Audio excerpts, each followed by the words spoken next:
उनका जादू दिखाया और अपना था वहां बढ़ा। कल उठकर मैं बूढ़ा कुछ हो जाए तो तुम क्या पता कैसी मैजिक कर लोगे, शेर किसके नाम से कैसे कर दोगे भैया, इसलिए अपन अलग हो जाएं वो अच्छा है। अपने बेटे को चपत लगाई जाती लेकिन पड़ोस के बेटे को चॉकलेट बांटे जाते। पड़ोस के बेटे को मिठाई दे सकते हो, अपने बेटे को भी, लेकिन गलती करे तो पड़ोस के बेटे को चपत लगाने का आपका हक नहीं बनता। जयराम जी की अपने बेटे और बेटी के प्रति न्याय, औरों के बेटे बेटी हों उनके प्रति उदारता। महिला आश्रम अभी तक मजे से चल रहा है। कोई संचालिका अथवा कोई बच्ची गलती करे तो उदारता से, लेकिन नारायण की मां गलती करे तो खुले आम उसकी खिंचाई करता हूं। नारायण के बाप की ताकत है, वो चली जाए मायके। ये आश्रम ऐसे लोगों के लिए नहीं है, खबरदार। भारती अपने ससुराल चली जाए। मैंने डांटा होगा और खुले में कहा कि आश्रम की जो बच्चियां माइयां रहती है पहले वे भोजन करेंगी, उसके बाद नारायण की बहन भारती करेगी। आश्रम के बच्चे पहले खाएंगे पिएंगे अभी और मेरे शरीर के जाने के बाद, और बाद में नारायण का हक लगता है। इससे मुझे भी आनंद है और समाज को भी आनंद है। जयराम जी की ये सब मेरे बेटे का, ये सब मेरी बेटे का, और आप आ जा फंसा जा दक्षिणा दे जा और खपे खपे। तो उदारता अपने परिवार और अपने साथ और न्याय दूसरों के साथ हुआ। दीक्षा लिया है तो तुम्हारा कर्तव्य गुरु को दक्षिणा देना, तन से मन से धन से गुरु की सेवा करना। ये शास्त्रों के प्रमाण में तो खूब सुना सकता हूं, लेकिन मुझे ये आपकी दक्षिणा नहीं चाहिए, आपका वस्त्र नहीं चाहिए। आपका फूलहार भी मिलता है तो आपको देने से मेरी उदारता का मुझे आनंद आता है। क्या ख्याल है? अगर फूलहार चढ़ाने वाले आए और पहन के बैठूं तो मेरे को वो मजा नहीं आता। सच्ची बोल रहा हूं। कल 2 मंगनी एक विवाह हो गया, वो बेचारे मत्था टेक रहे थे, मिठाई विठाई कपड़ा बपड़ा। मैं कहा बेटा मैं ब्राह्मण नहीं हूं, मैं तो बापूजी हूं, तुम्हारा बाप लगता हूं रे। उदारता से उनकी प्रसादी उनको दे दी, फिर भी सेवक ने कुछ तो ले लिया तो बदले में उनको कहा कि जो बेटे 1 हो 2 हो तुम्हारे, बाकी के जो है हमारे। तो वो आश्रम के मालिक बन जाएंगे। इतनी सारी संस्थाएं हैं जयराम जी की, जो घंटों भर बैठते सत्संग सुनते, फिर मंगनी होती है, फिर शादी होती है, तो उनकी संतान भी लल्लू पंजू की संतान से निराली होगी। जयराम जी बोलना पड़ेगा। हाँ, तो आपके जीवन में ये उपव्रत आ जाएंगे। कैसे? एक तो की हुई भूल, दूसरी बात की हुई भूल न दोहराना, तीसरी बात अपने साथ न्याय और दूसरों के साथ उदारता और प्रेम भरा व्यवहार आपके जीवन में निखार ले आएगा। चौथी बात,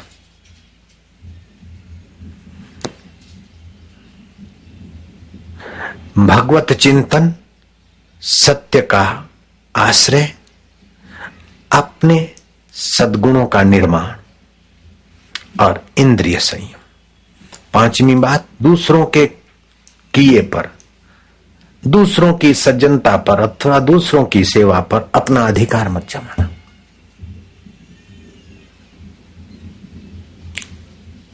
ये सेवा करते इनकी सज्जनता है, मेरा है मेरा है मेरा है।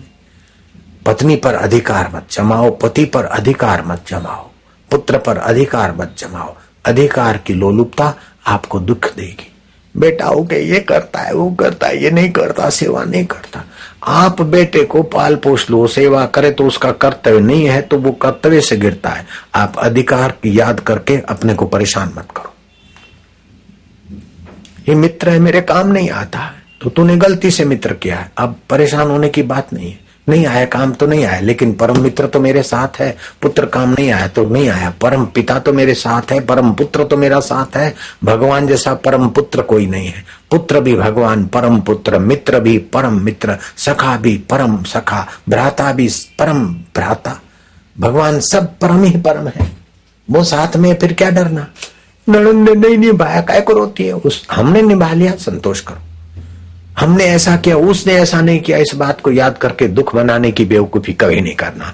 तो अपना कर्तव्य पाल दिया, संतोष। रमणलाल को कहा लोगों ने, फिर वो सेठानी स्त्री जात चुप रहना, लेकिन माई और चुप रह जाए। एक दिन रसोई को बोलती है, कह रहे तेरी पत्नी बीमार थी, उन दिनों की बात खबर है तेरे को? बोले माता जी हाँ। तो तेरे को सेठ जी ने छुट्टी दे दी थी? लाभ शंकर हाँ। बोले याद है मां। तो पगले तूने हलवा में नमक डाल दिया था? बोले है हाँ। और सब्जी में शक्कर डाल दी थी। ये 2.5 किलो शक्कर सब्जी में, और इतना मुट्ठी भरा नमक जितना डालना था सब्जी में, पूरा का पूरा हलवा। सेठ जी ने खाए, लेकिन चेहरे पर शिकन नहीं आनी थी, और चुपके से मेरे को कहा ये बाल्टियां भर भर के गौशाला में। बोले मां सच्ची बात है? बोले बेटे सच्ची बात। ओहो, बोला लाभ शंकर फुट फुट कर रोया कि आप सेठ हो कि भगवान हो? आपने क्या किया सेठ? मेरे को अभी तक आपने कहा नहीं कहा। बोले भैया मैं भी जगता, ये सेठानी बीमार हो जाती तो मेरे से बही खाता में लाखों की गलती हो सकती थी। तूने क्या किया? 200-500 रुपए के सीधे की गलती की। अब तेरी गलती पे मैं आग बबूला हो जाऊं और मेरी गलतियां तो गप कर लूं? नहीं नहीं, मैं सत्संगी हूं बेटे, तू चिंता नहीं कर, हो गया। सेठानी क्यों बताई रे चंपू, तारा थी रेवायु नहीं गांडी पगली। नहीं नहीं बेटा, हो गया सो हो गया, जो बीत गई सो बीत गई, हो गया, इसमें क्या है, अभी क्या है? बताओ, उस नौकर के हृदय में सेठ भगवान होकर सदा के लिए नहीं आ गए क्या? आपकी उदारता सामने वाले के हृदय में आपको भगवान बना देगी। मेरे पास रहने वाले बड़ी बड़ी गलती कर लेते हैं और मैं उनको समझाता हूँ थोड़ा टाइट करके, फिर बोलता हूँ देखो ऐसा, और फिर वो कहते अरे बापू तुम्हें भगवान सो, मुंह जेવો કોઈ નાલાયક નહીં રહેવાનું, અને બાપુ તમે ખરેખર ભગવાન છો। 311 હા 302 તો થાય છે, પણ મારી ભૂલ તો 311 રહેવાની। ऐसा करके वे लोग जीवन भर श्रद्धालु भक्त बन जाते। ये उदारता का फल। आप उदार बनिए। आप यमदूत नहीं है अथवा पुलिस अधिकारी नहीं कि जिस किसी को दंड देते फिरे। हाँ, सीख दीजिए, और दंड भी दें तो उसकी भलाई से भरकर यथा योग। जैसे इनको खड़ा कर दिया तो उनकी भलाई से भरकर इनको ऐसा दंड दिया मधुर कि अब ये इनके जरिए दूसरा कोई संचालक घर भाग नहीं सकता। जयराम जी की जयराम जी बोलना पड़ेगा, मैं घर में जाकर सफल होकर आऊंगा। घर में सफलता का चांद चमक रहा था। है गुरु धोबी शिष्य कपड़ा साबुन सर्जनहार। गुरु तो धोबी है, शिष्य है कपड़ा, घुमा घुमा के दे, फिर से दे, जो भी मैल और कमी है वो निकालना है। मस्का मार के वाह संचालक वाह, वाह गिद्धू वाह, वाह गिदवाणी वाह, एक क्या वाह वाह करके तुमको नरक में क्यों डाले। मेरे पिताजी नगर सेठ थे और घोड़ा ऐसा था कि बस सवार की छाया देखकर ऐसा उड़े कि धाड़ पाड़ू। उस घोड़े को लेने के लिए मेरे पिताजी का पीछा किया। वो डकैत लोगों के घोड़े रह गए और हमारे पिता के घोड़ी और नहर को छलांग मारकर पहुंचा दिया था उमल को, गांव के करीब। ऐसी बढ़िया घोड़ी थी हमारे पिता के पास, पूरे इलाके में धाक थी। कह रहे घोड़ी तो था उमल सेठ। तो फिर किसी ने पूछा इतनी सवार की छाया देखकर उड़ती है, हवाओं से बातें करती, ऐसी घोड़ी को आप कभी कभी एड़ी क्यों लगा देते या कभी लगाम?